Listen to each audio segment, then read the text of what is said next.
এবার সবচেয়ে মজা যার কথায় পেয়েছি তার নাম মহুয়া মৈত্র।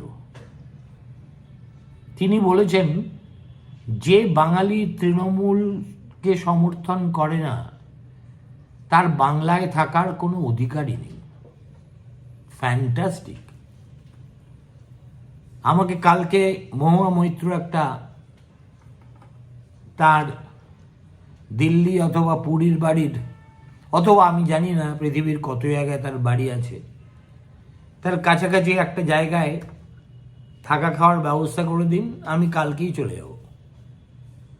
কিন্তু তার আগে শুধু দুটো বানান তাকে শুদ্ধভাবে বলতে হবে।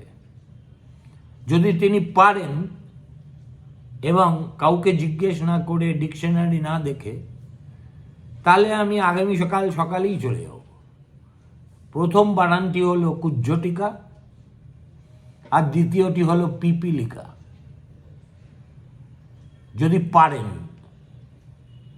আমি মেনে নেব মহুয়া মৈত্র বাঙালির হয়ে কথা বলার যোগ্যতা ইতিমধ্যেই অর্জন করেছেন।